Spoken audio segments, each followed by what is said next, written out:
ஒவ்வொருவரையும் ஆண்டவரும் ரட்சகருமா இருக்கிற இயேசுவின் நாமத்தில் உங்களுக்கு யாருக்கும் என்னுடைய அன்பின் வாழ்த்துக்கள். எத்தனை பேர் சந்தோஷமா இருக்கீங்க? ஒரு அல்லேலூயா சொல்லுங்க பார்க்கலாம். அதான் கையை வயத்து ஒரு அல்லேலூயா சொல்லுங்க பார்க்கலாம். கர்த்தருக்கு காத்திருக்கிறவர்களோ புது பலன் அடைவார்கள் இல்லையா? கர்த்தருக்கு காத்திருக்கிற ஜனங்கள் புது பலன் அடைவார்கள். இந்த வருடத்தினுடைய வாக்குத்தத்தத்தை எல்லாம் நீங்க தொடர்ந்து வைத்து ஜெபம் பண்றீங்கன்னு நான் விசுவாசிக்கிறேன்.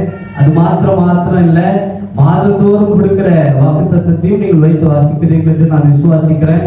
அது மாத்திரமல்ல, உங்களுக்கு தனிப்பட்ட ரீதியில கொடுக்கப்பட்ட அந்த தனிப்பட்ட ரீதியான வாக்குத்தத்தத்தையும் வைத்து நீங்கள் வாசிக்கிறீர்கள், நீங்கள் ஜெபிக்கிறீர்கள் சொல்லி நான் விசுவாசிக்கிறேன். ஆமென் சொல்லுங்க பார்க்கலாம். அல்லேலூயா. சரி, இந்த வருடத்தினுடைய வாக்குத்தத்தத்தை வாசிக்க பார்க்கலாம். யாராவது 3 யோவானின் புத்தகம் 2வது வசனம் வாசிங்க. பிரியமானவனே, உன் ஆத்துமா வாழ்வது போல நீ எல்லாவற்றிலும் வாழ்ந்து சுகமாயிருக்கும்படி வேண்டுகிறேன். அல்லேலூயா. பிரியமானவனே, நீ உன் ஆத்மா வாழ்கிறது போல எல்லாவற்றிலும் வாழ்ந்து நீ சுகமா இருக்கும்படி வேண்டுகிறேன் என்று வேதம் சொல்லுகிறது இல்லையா? அது இந்த வருடத்தினுடைய வாக்குத்தத்தம். ஜனவரி மாத வாக்குத்தத்தம் வாசிங்க. நெகேமியாவின் புத்தகம் 13வது அதிகாரம் 31வது வசனம் வாசிங்க. குறிக்கப்பட்ட காலங்களிலே முதல் பலனை குறித்தும் திட்டம் பண்ணினேன். எனக்கு நன்மை உண்டாகும்படி என்னை நினைத்தார். முதலாவது திட்டம் பண்ணணும். ஒரு அல்லேலூயா சொல்லுங்க பார்க்கலாம். கடவுளுக்காக ஏதாவது செய்ய வேண்டும் என்று திட்டம் பண்ணணும். வேலையில கர்த்தருடைய நல்ல வேலையில நிலைநாட்டி இருக்கும் போது நீங்கள் திட்டம் பண்ணணும் இல்லையா? திட்டம் பண்ணி நீங்கள் வாழ்க்கையை வாழ்ந்து பாருங்க. கர்த்தருக்கு விரோதமா இல்ல, கர்த்தருக்கு நன்மை செய்கிறதுல நீங்கள் திட்டம் பண்ணுங்க, பிளான் பண்ணுங்க. காலையில இந்த டைமுக்கு வரணும்னு சொல்லி பிளான் பண்ணுங்க. நாம் ஆண்டவருக்காக இவ்வளவு கொடுக்கணும்னு சொல்லி பிளான் பண்ணுங்க. இந்த நேரத்தை நான் கர்த்தருக்காக இவ்வளவு பிரயாசப்படணும்னு சொல்லி என்ன பண்ணுங்க? பிளான் பண்ணுங்க. இல்லைன்னா கர்த்தர் பாருங்க, நம்மளை அவ்வளவு அதிசயமா நம்ம என்ன பண்ணி இருக்கிறாரா? ஆசீர்வதித்து இருக்கிறார், நம்மளை உயர்த்தி இருக்கிறார், நம்மளை மேன்மையாக வைத்திருக்கிறார். நம்ம நினைக்கிறோம் 50,000 ரூபாய் வாங்குறவனுக்கு 20,000 ரூபாய் வாங்கணும்னால ஒரு பொறாமை இல்லையா? ஐயோ, 50,000 வாங்குறானே. நான் போன மாதத்துல சொன்னேன், நீங்க வாங்குற சம்பளத்தினால நீங்கள் ஆசீர்வாதமா இல்ல, நீங்க உங்களோடு கூட இருக்கிற இயேசு கிறிஸ்து மூலமாய் தான் நீங்கள் ஆசீர்வாதமா இருக்கீங்க. எத்தனை பேர் ஆமென் சொல்ல முடியும்? அல்லேலூயா. நான் நினைக்கிறேன் பாருங்க, 1 லட்சம் சம்பளம் வாங்குறவன் நினைக்கிறேன் 2 லட்சம் வாங்கினா நல்லா இருக்கும்னு. ஆனா 2 லட்சம் வாங்கும் போது அதற்கான காரியம் அவனுக்கு வருகிறது, அதற்கான செலவு அவனுக்கு வருகிறது, அதற்கான தேவையும் அவனுக்கு வருகிறது. ஆனா இயேசுவையே என் வாழ்க்கையை நான் வைக்கும் போது இதெல்லாம் எனக்கு பெரிய காரியமாக தெரியாது. அவர் என்னுடைய காரியங்கள் எல்லாவற்றையும் நடத்த அவர் போதுமானவராக இருக்கிறார். ஒரே ஒரு வசனத்தை மாத்திரம் தான் நம்ம இன்னைக்கு தியானிக்க போறோம். கர்த்தருடைய நாம மகிமைப்பட்டோம். 12வது வசனத்தை வாசிங்களா. 92:12. நீதிமான் பனையை போல செழித்து லீபனோனில் உள்ள கேதுருவை போல வளருவான். அல்லேலூயா. நீதிமான் பனையை போல செழிப்பான். அல்லேலூயா. அதுக்கப்புறம் எப்படி வளருவானா? நாம லீபனோனை போல. வேதத்துல 145 தாவரங்கள் சொல்லப்பட்டிருக்கிறது. எத்தனை தாவரம்? 145. லீபனோன் மரம், கேதுரு மரம், ஒலிவ மரம், இது மாதிரி எத்தனை சொல்லப்பட்டிருக்கலாம்? 145 காரியங்கள் சொல்லப்பட்டிருக்கிறது. அப்போ வேதம் சொல்லுகிறது கர்த்தர் நீங்க எப்படி வளருவீங்கன்னு சொல்றாரு. ஆமா, பனையை போல. ஆனா இங்கிலீஷ் டிரான்ஸ்லேஷன்ல நீங்கள் வாசிக்கும் போது டேட் ஃபார்ம் அப்படின்னு இருக்குது. அது பனை மரம் கிடையாது. அது என்ன மரம்னா பேரிச்சம் மரம். ஒரு அல்லேலூயா சொல்லுங்க பார்க்கலாம். அது என்ன மரம்? பனை மரம் கிடையாது, பேரிச்சம் மரம். யார் யார் பார்த்திருக்கிறீங்க? பனை மரத்தை யார் யார் பார்த்திருக்கிறீங்க? ரெண்டுத்தையும் பார்க்காத ஒரு கைவாயத்துக்கு பார்க்கலாம். பேச்ச மரத்தை யார் யார் பார்த்திருக்கிறீங்க? பார்த்தது கிடையாது. பனை மரத்தை யார் யார் பார்த்திருக்கிறீங்க? எல்லாரும் பார்த்திருக்கோம் இல்லையா? அதனாலதான் இப்படி நமக்கு மொழிபெயர்ப்பு பட்டது. பாவம், ஒரு சிலர் ரெண்டுமே பார்த்தது இல்லை போல, வேற்று கிரகத்துல தான் இருக்கிறாங்க போல. கர்த்தரை நாம மகிமைப்பட்ட. அப்ப பாருங்க, பனை மரத்தை போல செழிப்பான். இந்த பனை மரம் என்பது தமிழ் டிரான்ஸ்லேஷன்ல அப்படி போடப்பட்டிருக்கிறது. ஆனா இங்கிலீஷ் டிரான்ஸ்லேஷன்ல டேட் ஃபார்ம், அதாவது என்ன சொல்லியிருந்தேன்? என்ன படம் சொல்லியிருந்தேன்?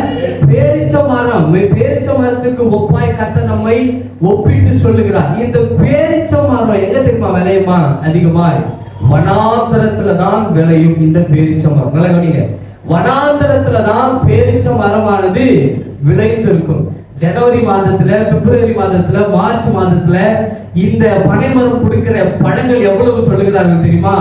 சுமார் 200 பழங்கிட்ட என்ன பண்ணுமா ஒரு மரத்துல இந்த மரங்கள் காய்க்கும். ஆனா உஷ்ணமான நேரத்துல, மே மாதத்துல, வனாந்திரத்துல, ரொம்ப தண்ணி இல்லாத இடத்துலதான் இந்த மரமானது எப்படி இருக்குமா, செழித்து வளருமா. அல்லேலூயா, செழித்து வளரும். இந்த பேரிச்ச மரம் ரொம்ப உஷ்ணமா இருக்கு இல்லையா, அந்த உஷ்ணமான காலத்துல எவ்வளவு பழங்களை கொடுக்கும் அப்படின்னா கிட்டத்தட்ட 7000 பழங்களை கொடுக்குமா. அல்லேலூயா, எத்தனை பழங்களை கொடுக்குமா? 7000 பழங்களை கொடுக்குமா. வேதம் சொல்லுகிறது, ஆண்டவர் சொல்றாரு, நான் உங்களை பனைமரத்தை போல, பனையை போல செழிப்பான். அப்படின்னா பேரிச்சம்பழம் போல. பேரிச்சம்பழம் எங்க வளர்த்துன்னு சொன்னேன்? உபத்திரவம் நிறைந்த இடத்துல, வனாந்திரத்துல. ஆமா, நீங்களும் நானும் அழைக்கப்பட்டது ரொம்ப லெகுவான வாழ்க்கை வாழ்வதற்கல்ல, உபத்திரவம் நிறைந்த வாழ்க்கையில, கொடிதான வாழ்க்கையில, கூட இருக்கிறவர்களை துரோகம் செய்கிற நிலைமையில, கூட இருக்கிறவர்களை நம்மளை குற்றப்படுத்துகிற ஒரு சூழ்நிலையில, சொந்தங்களுக்கு மத்தியில அவமானம் படுத்துகிற நேரத்துல, சொந்த கூட பிறந்த தாய் தகப்பனை, ஏன் உற்றார் உறவினரை, ஏன் நம்ம கூட இருக்கிற அண்ணன்மார்கள், அக்காமார்கள், தங்கச்சிமார்கள், தங்கைமார்களே நம்ம அவமானப்படுத்துகிற ஒரு சூழ்நிலையில, ஒரு பூமியில தான் நம்ம வாழ்கிறோம். எத்தனை பேர் ஆமென் சொல்ல முடியும்? சத்தமா அல்லேலூயா சொல்லுங்க பார்க்கலாம். அதனாலதான் ஆண்டவர் சொல்றாரு, உன் வீட்டாரே உனக்கு சத்துரு. நான் சொல்லுவேன், ஆதி காலத்துல எல்லாம், பழைய காலத்துல எல்லாம் சொல்லுவாங்க, ஒரு தாய்லாம் என்ன பண்ணுவா, ஒரு மகனை தேற்றுவா. உண்மைதான். ஆனா 100% இருக்குமா அப்படின்னா என்னது? கிடையாது. இன்னைக்கு இருக்கிற காலகட்டத்துல சொந்த தாயை மகன் என்ன பண்றா, கொலை செய்யறான் இல்லையா? வேதத்துல நீங்க வாசிக்கும் போது ஆபிரகாம் விரும்பி திருமணம் பண்ணாரு, யோசேப்பு விரும்பி திருமணம் பண்ணாரு. ஆனா ஈசாக்கை குறித்து வேதம் சொல்லுகிறது, ரெபெக்காளை கர்த்தர் ஏற்ற காலத்துல கொடுத்தார். கர்த்தர் நல்ல திட்டம் பண்ணிதான் ரெபெக்காளை கொடுத்தார். ஆனா ரெபெக்கா தான் சொல்றா, ஏசாவுக்கு கொடுக்க வேண்டிய காரியத்தை நீ என்ன பண்ண, எடுத்துக்கொள். யோசேப்புக்கு திருப்புறா. நல்ல தாய் தான், ஆண்டவரால் தெரிந்து கொள்ளப்பட்ட தாய், நல்ல ஒரு பெண்மணி தான்.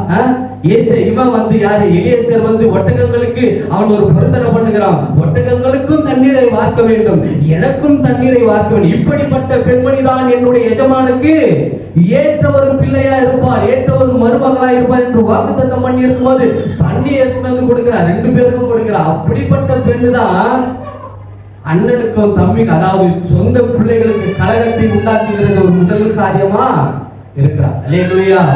அதனால பாருங்க, நீங்களும் நான் அழைக்கப்பட்டது ஒரு லெகுவான வாழ்க்கையை வாழ்வதற்கு கிடையாது.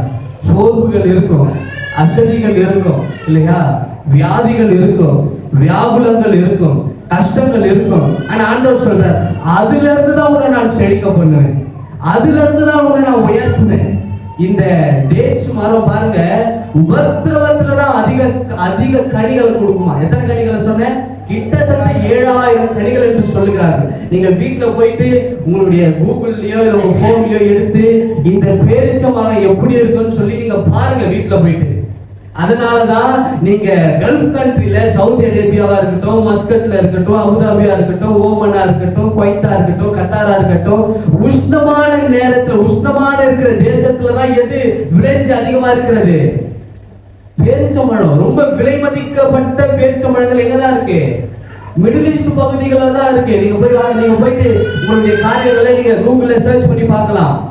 அதனால ஆண்டவர் சொல்றாரு, உஷ்ணமான நேரத்துல, கடினமான நேரத்துல உங்களை நான் நாட்டி இருக்கிறேன். அல்லேலூயா. அது உங்களை அழித்து போடுவதற்கல்ல, உங்களை பெருக பண்ணுவதற்கு, உங்களை உயர்த்துவதற்கு, உங்களை ஆசீர்வதிப்பதற்கு தான் கர்த்தர் இப்படியான காரியங்களை என்ன பண்றாரு, அனுமதிக்கிறார். எத்தனை பேர் ஆமென் சொல்ல முடியும்? அல்லேலூயா. லெகுவான வாழ்க்கை. நீங்க பாருங்க, எல்லாருக்கும் நம்ம நினைக்கிறோம் இவங்க சந்தோஷமா இருக்கிறாங்க, அவங்க சந்தோஷமா, நம்ம நினைக்கிறத வச்சுதான் நம்ம சந்தோஷமா இருக்கிறோமா இல்லையா? ஆமா, அப்படிதானே? போதும் என்கிற மனதுடனே கூடிய தேவ பக்தியே மிகுந்த ஆதாயம் என்று வேதம் சொல்லுகிறது. போதும். 1 கோடி ரூபாய் சம்பாதிக்கிறோம்னு என்ன பண்றான், வேதனை பண்றான். இன்னைக்கு அம்பானி கிட்ட இல்லாத காசு நம்ம கிட்ட இருக்கு. அவருக்கு யாரை குறிச்சு வேதனை? அவருடைய மகனை குறிச்சு வேதனை இல்லையா?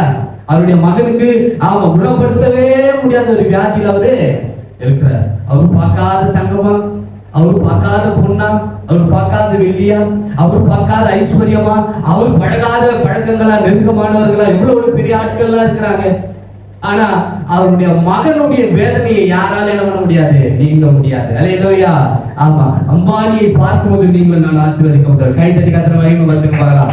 அம்பானியை பார்க்கும்போது அவன் காசுல தான் உயர்ந்தவனா இருக்கிறானே தவிர சந்தோஷத்துல உங்களே என்னை அடிக்க வளர்த்தால் கிடையாது. அல்லேலூயா. ஏன்னா இயேசு எனக்குள் தரித்து இருக்கிறார், பரிசுத்தமான இரட்சகர் எனக்குள்ள இருக்கிறதுனால என்னுடைய சமாதானத்தை ஒருவனும் எடுத்து போட முடியாது. பாருங்க, இந்த பேரிச்சம்பழம் அவ்வளவு உஷ்ணமான நேரத்துல தான் விளையுமா. அதான் ஆண்டவர் சொன்னாரு, உன்னை நான் பனைய போல செழிப்பேன், பனைமரத்தை போல. பனைமரம் நீங்க பாருங்க எங்க இருக்கும், கிரவுண்டுகள்ல தான் இருக்கும். தண்ணி ஊத்துவாங்களா பனைமரத்துக்கு? யாராவது போய் போய் போய் தண்ணி ஊத்தி பார்த்து இருக்கிறீங்களா? பனைமரம் கொஞ்சம் ஸ்லைடா இருந்தா அது மேல ஏறி அதை அறுத்து அதை வெட்டி அது என்ன கோலம் பண்ண முடியுமோ அதெல்லாம் பண்ணி இருக்கிறோம், அப்படிதானே? அதெல்லாம் பண்ணுவாங்க. ஆனா அது என்ன தருது? உச்சிதமான நொங்க தருகிறது இல்லையா? நல்ல காரியங்களை தருகிறது, நல்ல சாப்பிடுகிற எழுத்த தருகிறது. அப்போ ஆண்டவர் சொன்னாரு, உச்சிதமான இடத்துல நான் வச்சிருக்கிறேன் உங்களை. வேதனை இருக்கிற ஆட்கள் கூட இருந்தாதான் நீங்கள் நன்மை செய்கிறவர்கள் யார் என்று அறிந்து கொள்ள முடியும். நன்மைனா என்னன்னு நீங்கள் அறிந்து கொள்ள முடியும். அல்லேலூயா. முதலாவது பாருங்க, இந்த பேரிச்சம்பழத்தை சொல்லி இருக்கிறார். இரண்டாவது வேதம் சொல்லுகிறது எப்படிப்பட்ட காரியம் சொல்லுங்க பார்க்கலாம். வாசிங்க 12ல. லீபனோனில் உள்ள கேதுருவை போல வளருவார். அல்லேலூயா. லீபனோனில் உள்ள கேதுரு மரங்கள் பாருங்க. இந்த லீபனோனில் உள்ள கேதுரு மரமானது எங்க விளையும் அப்படின்னா மிகவும் குளிர்ச்சியான இடத்துலதான் விளையும். எப்படிப்பட்ட இடத்துல விளையுமா? அதாவது காஷ்மீரை போல, இஸ்ரவேல்ல காஷ்மீரை போல ஒரு சில இடங்கள் கடையாந்தரத்துல இருக்கிறது என்று ஆமா வேத வல்லுநர் ஆராய்ச்சியாளர்கள் சொல்லுகிறார்கள். இது எப்படிப்பட்ட ஒரு மரம்னா ரொம்ப கனிகளை தருகிற ஒரு லீபனோன் மரம் இல்லையா? நல்ல கனிகளை தருகிற லீபனோன் மரம். இதனுடைய அடி எப்படி வளரும் அப்படின்னா 22 அடிக்கு வளருமா இந்த லீபனோன் மரம். நீங்க நல்லா பாருங்களேன், நல்ல பனி காலத்துல வளருமா செடிகள் எல்லாம். நம்ம பார்க்கறது சும்மா ஒண்ணுத்துக்கும் பிரயோஜனம் இல்லாத பனி. நீங்க போயிட்டு லண்டன் தேசத்துல போய் பார்த்தா தெரியும், நியூயார்க்ல போய் பார்த்தா தெரியும், நிக்கும் போதே கண்ணுடைய இந்த ரெப்பையில எல்லாம் என்ன இருக்கும், பனிதான் இருக்கும். அந்த இதுல விளையுமா? விளையாது. அல்லேலூயா. நல்ல உஷ்ணமான இடத்துல விளையுமா காய்கனி? விளையாது. நல்ல குளிர்ச்சியான பகுதியில் அண்டார்டிகால எல்லாம் விளையுமா? விளையாது. பாருங்க, 2 காரியத்தை சொல்றாரு. ஒண்ணு, நல்ல உஷ்ணமான இடத்துல இருக்கிற ஆமா இந்த மரத்தையும் நான் உங்களை ஆசீர்வதிக்கிறேன். அதே போல சொல்றாரு, அதே போல லீபனோன் மரமானது ரொம்ப குளிர்ச்சியான ஒரு வேலையானது. 22 அடி வளருமா அந்த லீபனோன் மரம். 180 அடி கீழே அதனுடைய வேர்கள் என்ன பண்ணுதா போய் நிற்கிறதாக வேத வல்லுநர் ஆராய்ச்சியாளர்கள் சொல்லுகிறார்கள். ஆண்டவர் இந்த 2 காரியத்தை ஏன் ஒப்பிட்டு பேசுறாருன்னா, 2 காரியமே வளருவதற்கு எந்தவித வாய்ப்புமே கிடையாது. அல்லேலூயா. தண்ணீர் விடுகிறதற்கு ஆட்கள் கிடையாது, பராமரிக்கிறதற்கு ஆட்கள் கிடையாது, அதற்கு எருவு போடுகிறதற்கு ஆட்கள் கிடையாது, அதை எல்லாவற்றையும் பார்த்து பார்த்து கண்ணோக்கமாய் வைத்திருக்கிற ஆட்கள் கிடையாது.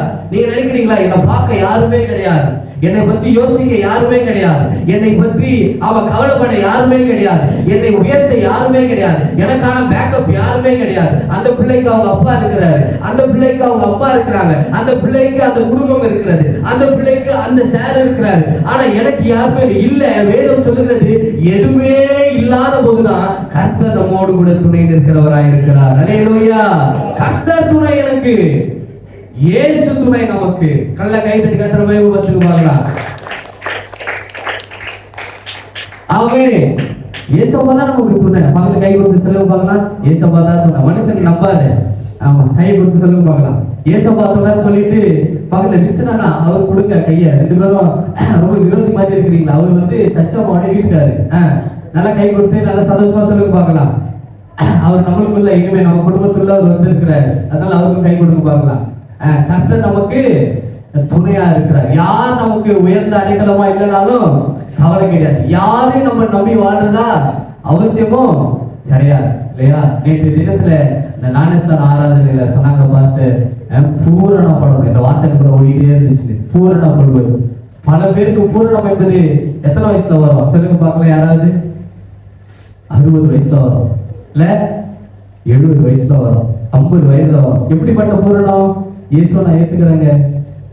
எப்போ? சுகர் வந்த பிறகு, பிபி வந்த பிறகு, கொலஸ்ட்ரால் வந்த பிறகு எல்லாம் வந்த பிறகு இயேசு சொல்லுவார், நீ வராத.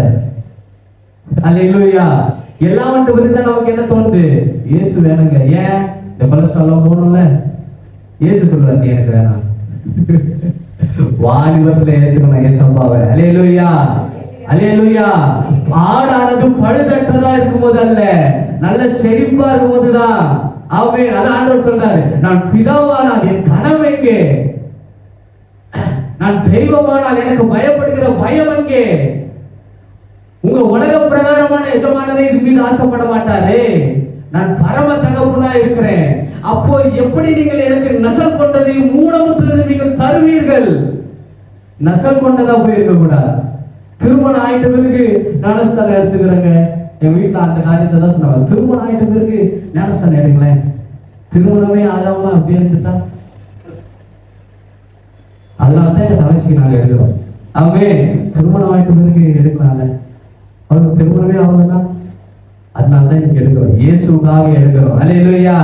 எங்களை உயர்த்துகிறாரு, உயர்த்தல. அது ரெண்டாவது, இயேசுக்காக நாங்கள் எடுக்கிறோம். ஆமென். இயேசுக்காக நாங்கள் வாழ்கிறோம் என்கிற சாட்சி நமக்கு இருக்கணும். இயேசுவையே காண்பிக்கிற ஒரு சாட்சி. ரெண்டாவது பாருங்க, லீவ் அலோன் சொல்லியிருந்தேன். ரெண்டுமே எந்தவித சூழ்நிலையுமே இல்லாத ஒரு காலகட்டத்துல வளர்கிறது. கர்த்தர் சொல்றாரு, எந்தவித பேக்கப்புமே இல்லையா, உங்களுக்கு எந்தவித பேங்க் பேலன்ஸுமே இல்லையா, பரவாயில்ல, கவலைப்படாத. உன்னை உயர்த்த அவர் இருக்கிறார். அல்லேலூயா. உன்னை மேன்மையை வைக்க அவர் இருக்கிறார். உன்னை ஆசீர்வதிக்க அவர் இருக்கிறார். நான் இன்னைக்கு சொல்லுவேன், எல்லாம் இருக்கிறவங்களுக்கு எல்லாமே நடக்கலங்க. எதுவுமே இல்லாதவங்களுக்கு தான் கர்த்தர் ஈஸியான காரியங்களை, இலகுவான காரியங்களை செய்து கொண்டிருக்கிறார். அல்லேலூயா. நிச்சயமாய் செய்வார். தாமதித்தாலும் நீ காத்துரு. கொஞ்ச காலம் தாமதிக்கப்படுவார். நீ காத்துரு. ஏதோ உங்களுக்கு உங்களுடைய வாழ்க்கையில, என் வாழ்க்கையில சொல்லிக் கொடுக்க அவர் விரும்புகிறார் இல்லையா? அதனால நம்ம தாமதிக்கணும், கொஞ்ச நேரம் காத்திருக்கணும். ஏசப்பா அதன் காலத்துல ரைட்டா டைமிங்ல பிக்ஸ் பண்ணி அடிக்கிறதுல நம்ம அப்பாவை அடிக்க உலகத்துல ஆள் கிடையாது. அவே ஏற்ற காலத்துல உங்களுக்கு ஆசீர்வாதங்களை தருவார். ஆனா பாருங்க, வேதம் இப்படிப்பட்ட சங்கீத புஸ்தகம் சொல்லுகிறது. நீங்க 7வது வசனத்தை வாசிச்சு பாருங்க. துன்மார்க்கர், வாசிக்க அந்த வசனத்தை. துன்மார்க்கர் புல்லை போல தழைத்து செழிக்கும் போது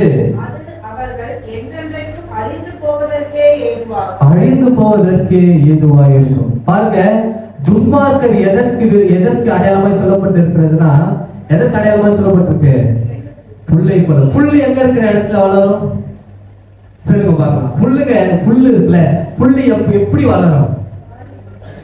தண்ணி ஊத்திட்டே இருக்கணும். அப்படிதானே? தண்ணி ஊத்திட்டே இருக்கணும்.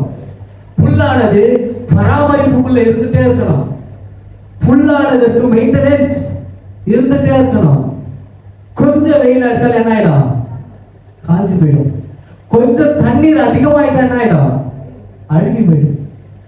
ஆண்டவர் அறியாத ஜனங்களுக்கு ஏதாவது ஒரு கெட்டது நடக்குதா, டக்குன்னு ஒரு கிளி ஜெயிச்சியும். ஏதாவது ஒரு வேதனை இருக்கா, டக்குன்னு சாங்கியம்.